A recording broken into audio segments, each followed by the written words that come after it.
Hello, friends. How's it going? It's Michael Parker, and welcome back. Today's episode is going to be pretty epic. We've got a dazzling array of larger-than-life characters. We have the Kennedys, the Mafia, Sinatra and the Rat Pack, Howard Hughes, the Cold War, Castro, Vegas, Hollywood, the CIA, the FBI, and like the old Van Halen song, everybody wanted something.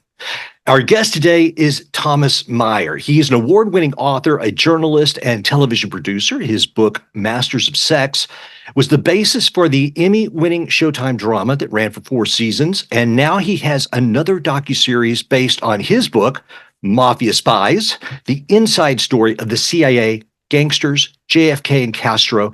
It airs on Paramount and Showtime beginning July 16th, and I am stoked for the show. Thomas, welcome to the show. Thank you so much, Michael. I'm very glad to be here.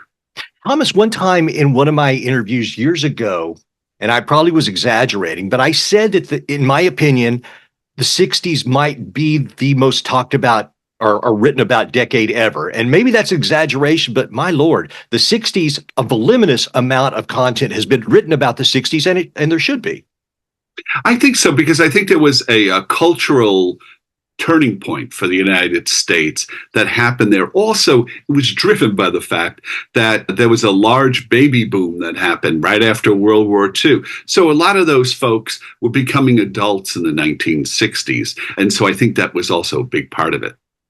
Well, let's set the stage for the book. And in the beginning of the book, you talk about how the U.S. was absolutely aghast by the launch of the Russian Sputnik satellite on October 4th, 1957. This R-7 rocket that carried the satellite was an ICBM. It was an intercontinental ballistic missile, and it had originally been constructed to carry a hydrogen bomb. 5 years later, we're going to have the Cuban Missile Crisis. Talk about just how freaked out the Pentagon, the CIA, the American government was by this Russian achievement. Well, it was, after World War II, we were the first ones with the bomb. So we were very confident, perhaps even overconfident in our preeminence in the world. The Cold War that developed after World War II with Russia, with the Soviet Union, the idea that suddenly with the launching of the Sputnik rocket, that somehow the Russians could put a bomb on the top of a rocket, and that would be flying over us, that sent shudders down official Washington.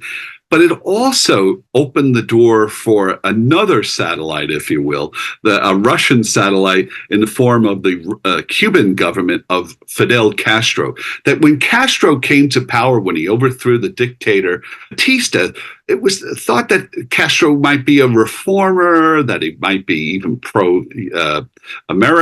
Quite the contrary emerged, though. He became a satellite of the Soviet Union. He allowed the Russians to come in. He actually allowed the Russians to establish nuclear weapons in Cuba, 90 miles from the United States. And that's really what precipitated a 1962 Cuban Missile Crisis, as it became known. That essentially, that's when the world came closest to World War III and nuclear destruction. Well, that was the perfect segue, because what I was going to bring up is the two primary characters. There's so many, but I think the two primary characters in the book are these two gangsters, and it's Sam Giancana and Johnny Roselli, and they're fascinating people. And in a weird way, they're likable. I mean, if you're a person who grew up on gangster movies and romance, guy road movies and things, these guys kind of fit that image. So talk a little bit about these two men, their friendship, and compare and contrast their personalities. Sure. They were definitely outlaw buddies, if you will. They were recruited by the CIA to do the dirty deed against Castro. But as you said, they were two very different men. And that's how I framed the book. I framed the book through the window of Johnny Roselli, who was the Hollywood fixer, who started with the Chicago mob and was sent out to Hollywood, for health reasons. He had tuberculosis, but to oversee the mob's interest in Hollywood and then eventually in Las Vegas and in Havana, Cuba, before Castro, where the mob had casinos. The other fellow was Sam Giancana. He grew up in Chicago. He became part of the mob in the era of Capone, just like Roselli did. But by the time that I'm writing Mafia Spies here in the era of the late 50s, early 60s, Giancana had become the head of the mob in Chicago. The Chicago mob was probably the most preeminent, powerful mafia family in the United States, controlling everything west of the Mississippi. In New York, for instance, they had the five families. So there was a lot of rivalry between those families. But the Chicago mob had a real big influence. It was comparable to a Fortune 500 company in just the amount of sheer revenue that they had. So the person that they chose to oversee, that the mob chose to oversee it in Chicago, with Sam Giancana, they chose him thinking that he would be a stable, suburban gangster, not unlike Tony Soprano, in the sense that, he had a family, he had a wife, he had three teenage daughters, and they thought that he would be the quiet overseer of things. Well, that didn't quite happen. His wife dropped dead screaming at the oldest daughter, Antoinette Giancana, who incidentally is in the Paramount series. She's now 88. She's arguably the best interview in the whole documentary. She's pretty funny.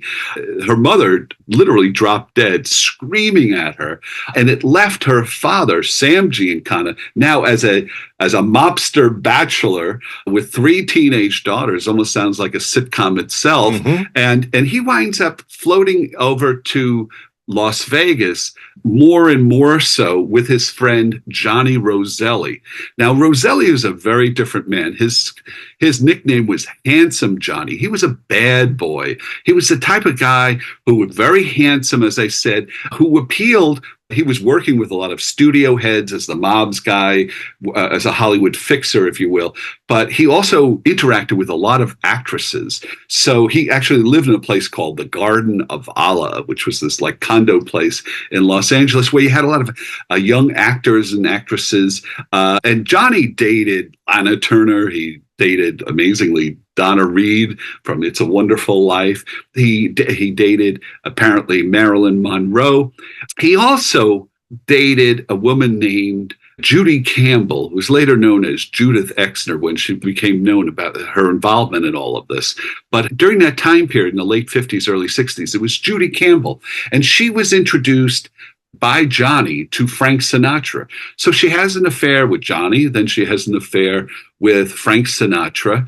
Then Sinatra introduces her to a young senator by the name of John F. Kennedy, who was running for president. And Kennedy has an affair with Judy Campbell that lasts for the next 2 years. We know that because it later came out in Senate hearings. And there were documents that show, phone logs that show the phone calls between Judy Campbell and the White House during that 2-year time period. But the role of Judy Campbell is really interesting in this story because she was portrayed by the press as like a floozy, but I think one of the things I do in Mafia Spies is I think I look back at Judy Campbell and realize this is a young woman who's now kind of somewhat in the situation like Monica Lewinsky, in the sense that a young woman getting involved with, in the case of Judy Campbell, with the most powerful entertainer in the country, Frank Sinatra, who's with the Rat Pack and such. She gets involved with Sam Giancana. She has an affair with Giancana at the same time that she's having an affair with Kennedy. So this is a woman who just absolutely gets caught up in something that's far beyond her means. And so I think I look at her as a much more sympathetic figure than I think other books have done. Thomas, women play a huge part in this book, and I'm going to return to this at the end. But these women, they were in the corridors of power, whether it be in DC or Vegas or in the bedrooms of dictators. I mean, these women were right there in the mix. Absolutely. I was really caught by the fact that Judy Campbell was a beautiful woman. She was likened to a young Elizabeth Taylor, but she's caught in this world of very powerful men. The most powerful mobster in America, Sam Giancana, who she also has an affair with JFK, the President of the United States, and also with Frank Sinatra and this whole world of entertainment in Las Vegas. So what happens to her and her interaction, particularly with Johnny Roselli, who brings her into this world? And then later on, after JFK's assassination, when Judy Campbell seems suicidal, how Johnny reaches out to her and tries to, in essence, save her. I thought that was a really interesting part of the story as well. We are going to return to the women in the story later in the interview. Right now, we're going to get back to the central plot, which was this idea that Fidel posed such a threat to the U.S., at least in the eyes of Allen Dulles, the CIA, and those kind of people in D.C., that they were like, well, we got to rub this guy out. We got to kill this guy. And they decided that the best way to do it was to hire the mafia, and explain why they felt that way. Well, these fellows that ran the CIA, who made their bones, if you will, in World War II, people like Allen Dulles, the head of the CIA, or the number two in this case, was a guy named Richard Bissell. Dulles went to Princeton, and Bissell went to Yale. And a lot of the CIA was an agency that was peopled by a lot of Ivy League graduates. So the idea of putting together intelligence, sure, they could do that. But the idea of trying to kill a foreign leader, becoming murderous assassin, they didn't want to do that. So what they decided to do is find a buffer and hire the mob. That's essentially the idea that was agreed upon by the CIA. But to do that, they enlisted an intermediary, a man named Robert Mayu, who at the time was working for Howard Hughes, who was the richest man in America then. Hughes was, among other things, a contractor for the military. But Mayu had done a lot of different dirty deeds for Howard Hughes. He had been a FBI agent. He had worked with the CIA. And so the CIA approached Mayu. And Mayu said, yeah, I think I know who would be a good person for this assignment, a gangster by the name of Johnny Roselli, because Mayu had dealt with him in Las Vegas and was very impressed how everybody knew Johnny Roselli and that Roselli could get things done. And so he enlists Johnny Roselli, and eventually there's a meeting in Florida with Sam Giancana, the head of the mob in Chicago, Johnny Roselli. Mayu is there, and a CIA agent. And they're in the boom boom room of the Fontainebleau Hotel in Miami Beach. And that's really where it all begins there. They talk about how they're going to kill Castro. Should they poison him? Should they shoot him? Should they do some other things towards him? And it's eventually decided that they should poison Castro. That's Sam Giancana's idea, because they felt that there would be no fingerprints there, that they could kill him that way. And so off they go. And it almost becomes like this game of whack-a-mole, that when you go to an arcade or amusement park, right? And now all these various different attempts to kill Castro. And so how was it that Castro was able to avoid getting assassinated? That's a big part of this story as well. I detail all the attempts. There were documents that became available in the last 5 years having to do with the Kennedy assassination. And they provided a lot of information about the attempts that were run out of Florida to kill Castro. It was run by the CIA in southern Florida. And so they provided a lot of insight many years later now, looking back at why Castro was able to avoid getting killed. While I've been reading your book, I've been watching a lot of videos as well. And this number seems hard to believe, but I had read that there were possibly 638 assassination attempts, of which he survived all of them. Yeah, I've seen a lot of different numbers there. I think the real numbers are closer to like 20, 25 in that. I think there's officially like 12 or something like that. But there was certainly a repeated number of assassination attempts, various different means. from 1959-60 in that time period, I guess, excuse me, from the early 60s until 1964. It did carry on even after 64, but after the assassination of John F. Kennedy, President Lyndon Johnson turned his attention to Vietnam. And so it somewhat eased off on pursuing the death of Castro. People might say, well, why would the mafia agree to work with the CIA? And you have this line: while the White House and the CIA viewed Cuba in geopolitical terms, the mafia calculated in terms of dollars and cents. Castro had closed down all of these money-making casinos and hotels, and I guess all American businesses in Cuba. And I don't think that the mafia that sat well with them. They were not used to being shut down in such a way. Oh, absolutely. If you've ever seen the Godfather movies, as an example, particularly Godfather 2, they have a whole section about Cuba and what it was like when the mob was running the casinos in Havana. They were making millions. Americans would come down during the wintertime, particularly those who lived on the East Coast and places like the Midwest. They'd go down to Havana. That's the place that you would relax. But the mob was running those casinos. They made millions. So when Castro threw them out, along with all the other businesses, and Castro also became this geopolitical threat for the United States government, but that he turned off the spigot of this millions of dollars that the mob was collecting. They wanted to get rid of Castro just as much as the U.S. government. I can see him just saying, the nerve of this guy down there in Cuba. It's amazing. And so Roselli, interestingly enough, also, even though these guys were, by all accounts, they're mafia, they are outlaws, but Roselli at least saw himself as a patriot. He did. It's really interesting. It's a long story with Johnny, but yes, he definitely saw himself doing it for patriot. In fact, the CIA offered $150,000 to kill Castro. This is back in 1960. That was a ton of money. And he said, no. We'll do this on our own. We do it because we're patriots. And that's basically how he presented it to the CIA, and refusing that money. Johnny very much was caught up in fact, he would go down to Florida. He was helping to train some of the Cuban exiles to go back to Cuba to kill Castro, overthrow the government. And Johnny, actually, some of the most dramatic moments in the book and in the TV show on Paramount is Johnny getting into boats with a number of the Cuban exile soldiers and going in the middle of the night to Cuba.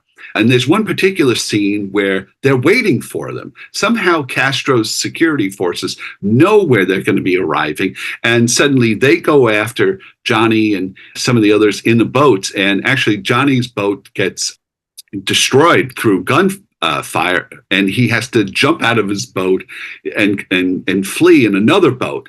But how this all happened, how is it that Castro was able to be tipped off? That's something that these recent documents, I think, provided a lot more insight, at least to me, in understanding how Castro was able to essentially realize when he was going to be attacked and avoid being assassinated.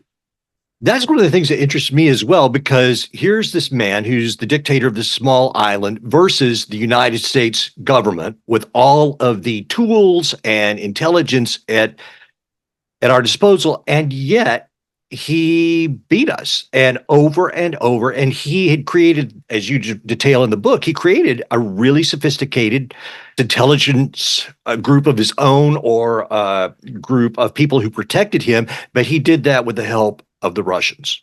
Yes, the Russians taught him. The Russians always believed in spying. They had been doing it for decades. Certainly Winston Churchill with the British, Winston believed in spying. The Germans with Nazis, they had Nazi spies here in the United States prior to World War II.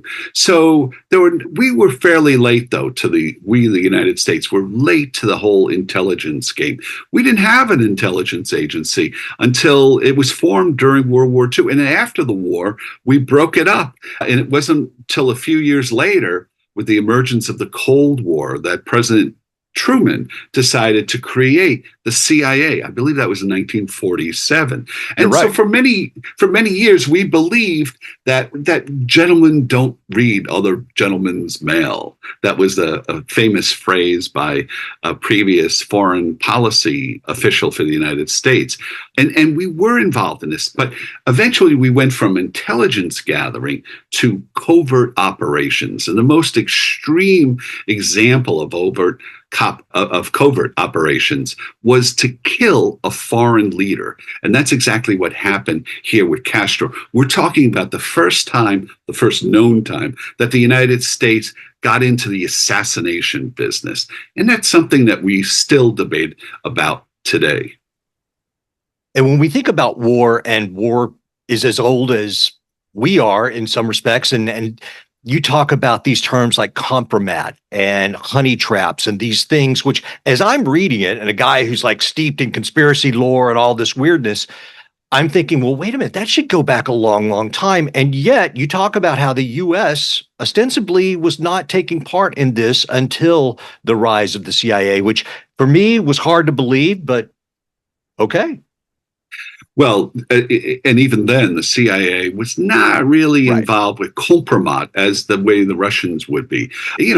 When we talk about World War I, for instance, there's Mata Hari as a spy using some type of sexual compromise, and there's a lot of different variations on sexual compromise, but essentially to compromise people so that somehow they could be manipulated for their own for purposes that are nefarious or improper. In this case, the most clear-cut example of sexual compromise happens with Judy Campbell, where the FBI, who's running after the gangsters, at the same time the gangsters are working for the CIA, Uncle Sam with the FBI is running after them, trying to put them into jail.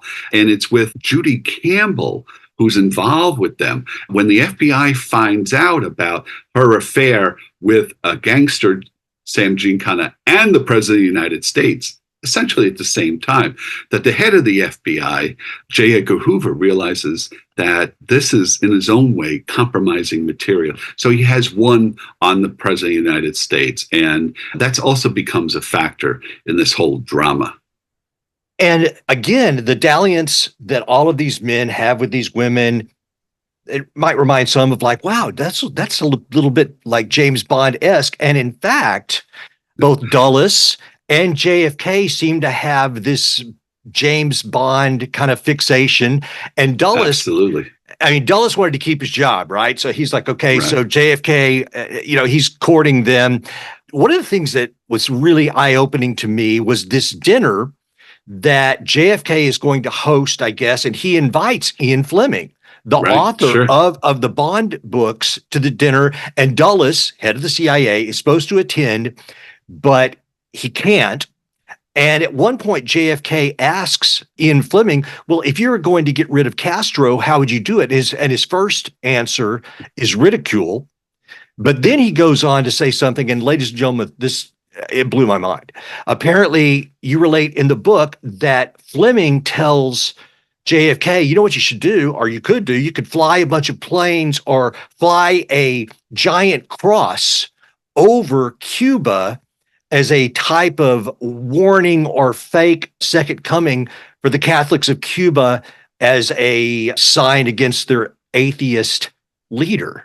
And this is way before stuff like Project Bluebeam and those kinds of ideas. That blew my mind. Right. Oh, absolutely. It is of its time, but JFK was fascinated by James Bond novels. In fact, he listed James Bond novels as among his top 10 books that he was fascinated. And in fact, so was Jackie Kennedy. She actually sent a copy of a James Bond novel to Alan Dulles and said, "Oh, you should read this," and whatever. The message from the Kennedys were clear. They liked that cool, dispassionate spying of James Bond, and somehow maybe there might be some type of gadgets that we could figure out to kill Castro and get rid of our problem that way. So they were all gung-ho for it. And it's something that I think, particularly when you go through the papers, you realize how much the Kennedys were rah-rah cheerleaders for this effort to get rid of Kennedy. Get rid of Castro, excuse me.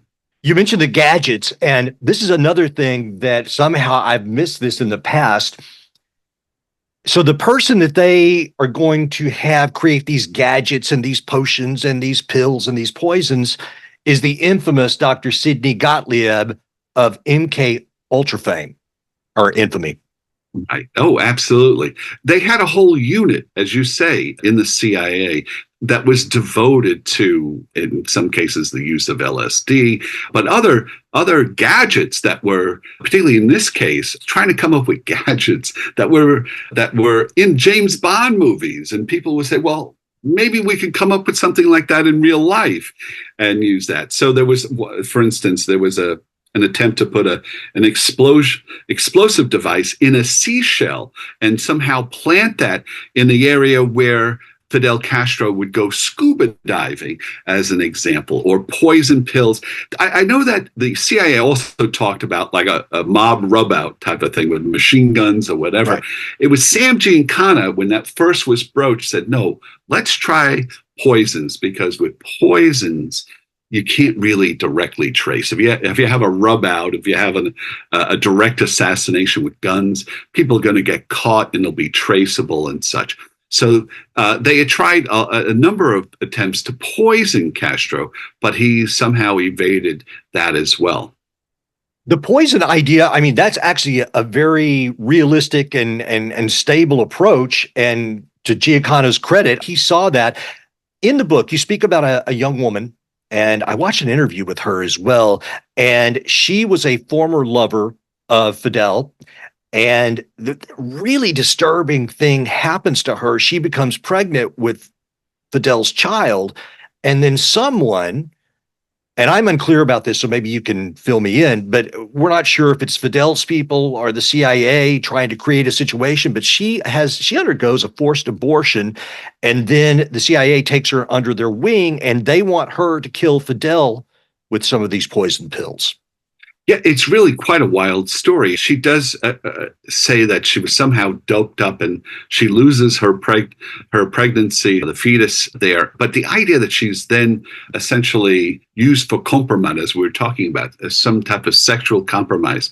And so she goes back to Cuba to see her former lover, Fidel Castro. And when they're in a bedroom together, she excuses herself, goes into the bathroom, and she opens up a jar of cold cream where there's a poison pill encapsulated in with poison, and the capsule has, for some reason, dissipated the cold cream and the moisture of the cold cream.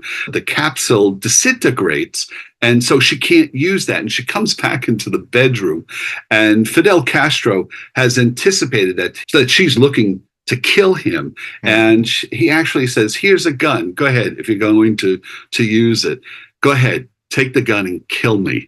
And instead, she falls into his arms, according to her account. And actually, that whole scene is replicated. She has said it plenty of times to the media, but that's also recreated in the Paramount series, Mafia Spies. Well, it's quite a dramatic moment. And at least to me, when I read that story, and we'll soon watch it, what it tells me is that perhaps Fidel and his people were the ones behind the situation with her losing her child, because or maybe just because he's always expecting to be killed and avoiding it because he's so elusive and intelligent. But I just felt, to me, just my personal feeling about it was that he knew that they had been behind potentially that forced abortion.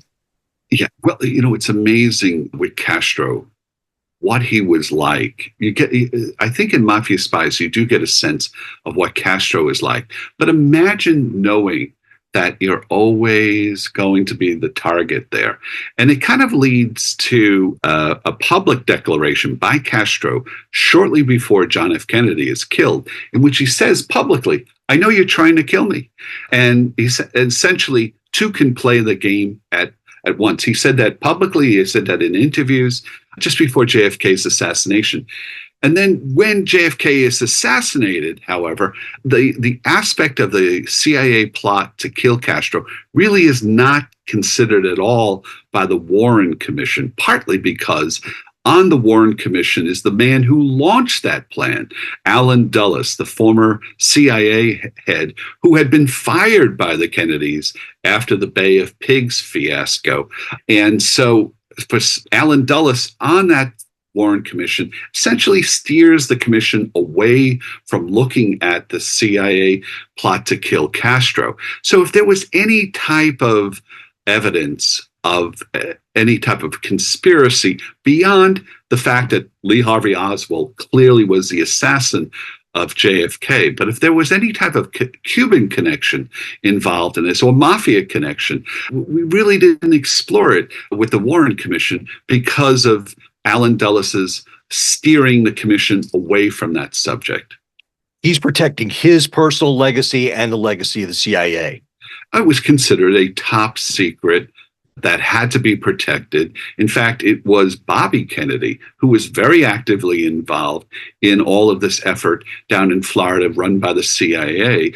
It was Bobby Kennedy who actually recommended that Allen Dulles and another man, John McCloy, be put on the Warren Commission. So there was definitely an awareness, at least among Dulles and Bobby Kennedy, that this plan about their awareness of the CIA plan, and yet the people that were on the Warren Commission charged with investigating JFK's death, they never knew it, and they were upset about it later on. In fact, for instance, President Gerald Ford, who became president in the 70s, but he was a congressman then. He was on the Warren Commission. Yes, he was. And he was upset when he later found out that they were not aware of that.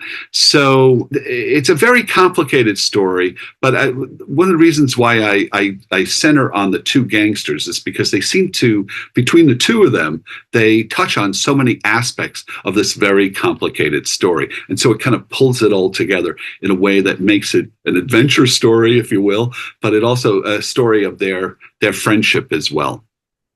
Well, let's add another level of intrigue into it because we've already got mafia, we've got government agents, we got the CIA, we have gadgets, we have a dictator, but there's also celebrities. And one of the things, again, that was eye-opening is this little story, but it's also quite pivotal. Listen, I'm a child of the 60s and the 70s. I remember Laugh-In. I actually remember it as a kid. And Dan Rowan, this comedian who I don't know if he did anything after Laugh-In, is having an affair with, or thought to be having a relationship with one of Giancana's girlfriends. And tell us what happens as a result of that.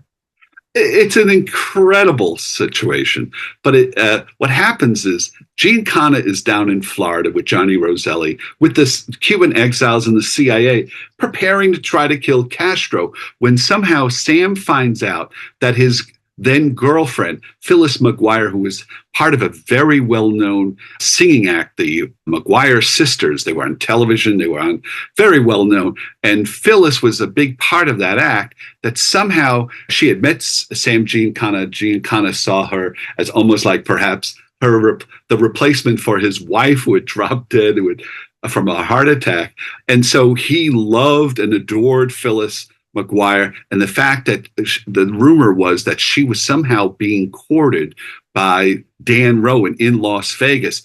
Sam in Florida was going crazy about it. So Johnny says to Sam, trying to just mollify him for a moment and try to keep him in Florida at a key moment. The CIA, Robert Mayu, Johnny Roselli, say, don't worry, what we'll do is, Sam, look, instead of going to Las Vegas and killing this guy, which is what Sam apparently wanted to do, get rid of Rowan, they said, what we'll do is we'll have some detectives. We know detectives that can sneak in, and he can determine whether or not Phyllis McGuire really is having an affair with Dan Rowan. So these detectives go into Rowan's room in Las Vegas and try to set up listening devices to his phone, tapping into his phone, when the hotel security catches them. And the hotel security calls the local authorities call the FBI. The FBI investigates it. They quiz the detectives involved. And eventually the FBI and J. Edgar Hoover find out that somehow that this all involves these two gangsters, Johnny Roselli and particularly Sam Giancana, that there's an attempt by the CIA to kill Castro, and it sets in motion this whole FBI full court press on both Johnny Roselli and Giancana. So bear in mind the two gangsters that on one hand they're hoping to get out of jail free card because they're helping the CIA to try to kill Castro. On the other hand, you have the FBI trying to now crack down and try to put him in jail. So there's almost it was almost a comedy of errors that was going on there. And it's one of the pivotal moments in this whole story. Thomas, I bring this up because yesterday I'm reading again and I'm thinking about all of this, and it occurs to me, people sometimes cannot believe that governments or individuals will do certain things. And my answer to that is always, okay, so what you think is outlandish, just bring it back for a second. These are all just people. No matter how good or how bad, these are just people. And I almost can't help but laugh right now. I bring it up because to me in this story, when I'm looking at this superstar cavalcade of good guys and bad guys, at the end of the day, to me, it's also the story of the vanity and the ego and the libido of men. As I said at the beginning, everybody wants something because Dulles wanted to keep his job as the head of the CIA. Kennedy and Nixon both wanted to be president. Hoover wants the FBI to beat the CIA in their little rivalry. Giancana, Roselli, Trafficante, they wanted to keep their businesses in Havana. Castro wants to be El Comandante of the universe and to show up the big bad USA. Sinatra wanted to be kind of a bad boy to toughen up his image. I mean, all of these were just guys, and this is a lot of like toxic masculinity as they call it these days, and it's kind of this deadly pissing match of nuclear implications. It makes me laugh. I don't know why, but it's just, they're all dudes, they're all men, and they have the same faults that we all do. Yeah, well, is Mafia Spies ultimately a tragedy or is it a comedy? To some extent, it's a little bit of both.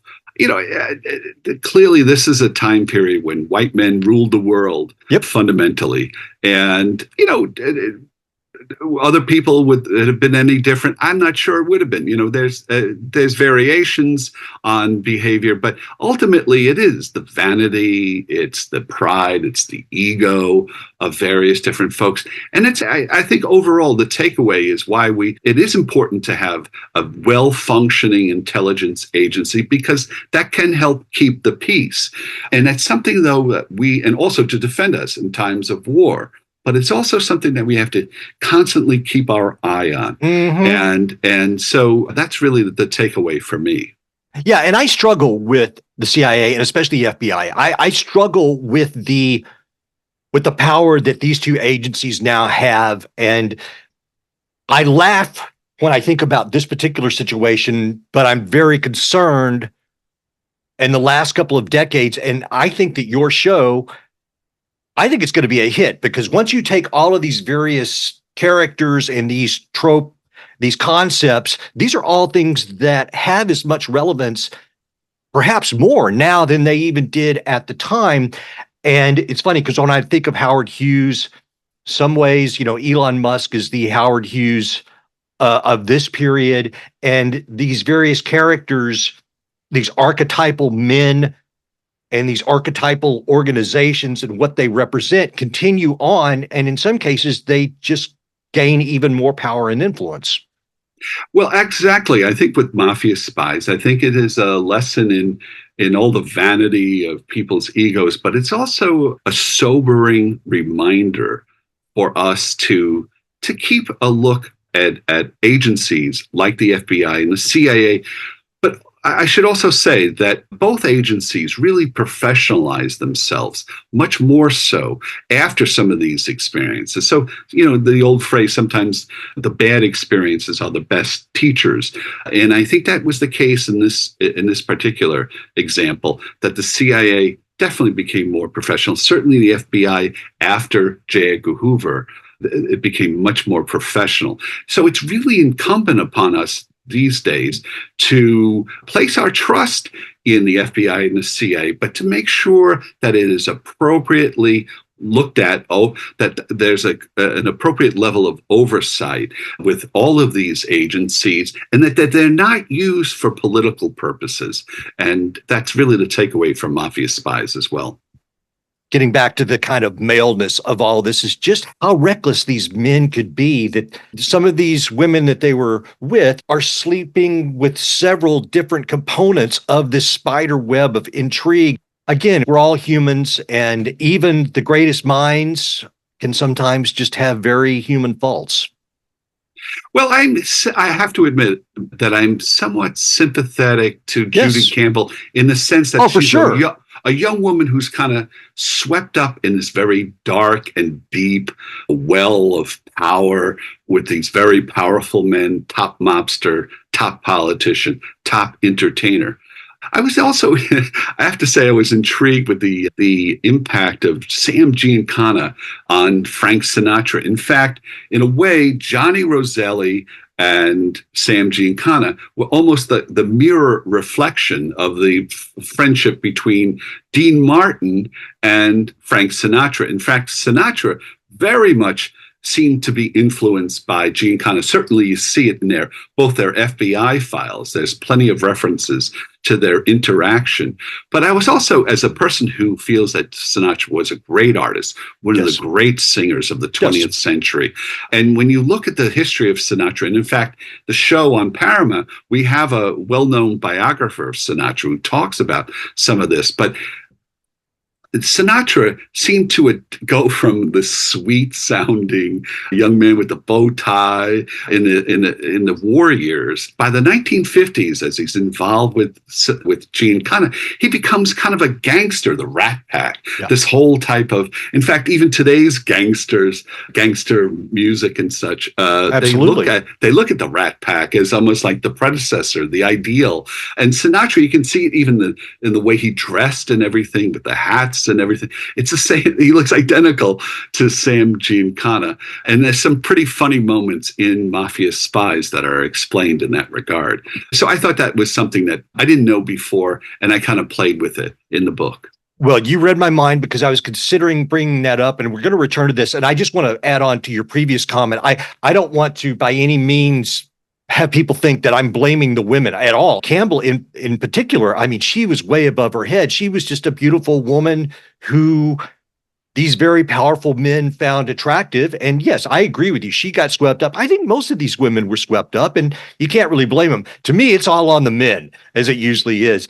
In regards to Sinatra, one of the things that's interesting to me is this fascination that he had with Giancana, and yet Giancana got kind of sick of him and viewed him with a bit of disdain, to the point, is this right? He actually considered killing Sinatra? Well, he was urged by other mobsters. The thought was that Sinatra in the 1960 election was very much for Kennedy. Mm-hmm. Bear in mind, a member of the Rat Pack group that Sinatra had, it was, of course, famously Sinatra, Dean Martin, Sammy Davis Jr. But another person, part of that Rat Pack, was Peter Lawford, who was the brother-in-law of John Kennedy. In fact, he's there that weekend when Judy Campbell is introduced to JFK. So I was very intrigued by how that whole aura, that whole Vegas 1960s, that maleness of that Rat Pack, how it seemed to have a big influence on JFK, for instance. And so that's a big part of my book and the show as well. Well, I don't want to give away too much more, because people need to read this book. It's a great summer fun read. It's all true. The show's going to come out. I'm actually going to get a subscription to Paramount just so I can watch your show. And I want to move on. I mean, you're a very accomplished man. You recently retired from Newsday, where you were there many decades. You have a great career. You're not stopping anytime soon. You have a book, Montauk to Manhattan. Now, what is this about? Well, it's kind of taking my experiences with watching a book translated into a TV show, particularly with Masters of Sex. My wife and I would go out to Hollywood every summer for 4 years when they were filming. And so you kind of get that sense. What Montauk to Manhattan is about a reporter who writes a book, It doesn't go anywhere until Hollywood decides to make it into a TV movie out in, they're filming it out in Montauk. And so that reporter is out there. There's a actress who goes missing during the course of it. The showrunner of the show is not unlike the Harvey Weinstein type of character. So we get into some of the Me Too Hollywood aspects of that. But the main protagonist, his name is Jack Denton. He's also a reporter, and it's the summer of 2016 when they're filming this. And he's working for a newspaper, not unlike the New York Times. It's called the New York World in my book, but it's very much about the media and how the rise of Donald Trump during that summer in 2016. We're so used to Trump now, but back then in the summer of 2016, a lot of people were saying, how is it that he could become president? Is it possible that a guy who was on a TV show could become our president? And so Jack Denton, the protagonist, is covering the rise of Trump there. And fundamentally, the show is about something that I actually did cover. It had to do with the stealing of Indian lands back in the 19th century by the Long Island Railroad tycoon. And so that's the premise for the TV movie that they're making out there. So I pulled it all together, all these real life experiences, into hopefully a fun and rollicking beach read, but with some literary ambitions as well. And it's called Montauk to Manhattan. So I hope everybody enjoys it. It comes out on July 9th. So I just happen to have this TV show coming out at the same month as my new novel. I congratulate you. You are doing great work. You seem like just a great guy. So I congratulate you on your continued success. Thank you so much, Michael, for inviting me. I appreciate it. I have really enjoyed this. And one last thing that I have to ask you about, because you've written 3 books now that either are about the Kennedys or the Kennedys are very pivotal characters. How about RFK? Here we are in 2024 and the Kennedys are back. Yes, he's a third-party candidate, but he's in the mix. The Kennedys are hanging in there. And in some ways, this feels a lot like the early 60s to me. Well, I think in RFK, somebody called me about 2 years ago with the thought of doing that, but RFK Jr., I really wasn't interested. You're right, though. Mafia Spies is really the third in a trilogy about the Kennedys. The Mafia Spies is about the 2 gangsters, but it's really the Kennedy era that we're talking about. My first book about the Kennedys about 20 years ago was about how their Irish Catholic immigrant experience affected their public and private lives. It's very complementary to the Kennedys, very much as a JFK Democrat. Fundamentally, that's really my perspective there, and all of the particularly positive things about the Kennedys. The second book I wrote was about the Churchills and the Kennedys leading up to World War II, and that to some extent got me involved in some of the spy operations of Churchill. And so I talked about it in that book. The third book, obviously Mafia Spies, which is now the part of the Paramount, it's the Paramount TV show of my book that's coming out in July. That is looking at probably the darkest part of the Kennedy era, in which we were essentially running an undeclared war in Florida, attempting to kill Castro. And it's the way it seems to have impacted the investigation into JFK's death as well. It is fascinating. It is an evergreen topic. And I don't think that these stories about this family and about this period will ever go away. Ladies and gentlemen, the book and the television show, Mafia Spies, the inside story of the CIA, gangsters, JFK, and Castro. Thomas Maier, thank you so much. Michael, thank you so much. I really enjoyed this. Ladies and gentlemen, if you enjoy what we're doing here, please, share it. Hit the like button. It's not hard. Just reach over there and hit that. Subscribe to the podcast. Leave a review if you feel so inclined. It helps me out a lot, and I would really appreciate it. And I appreciate every one of you for watching or listening on whatever platform you do it. And until next time, keep your heart and your mind open. Peace.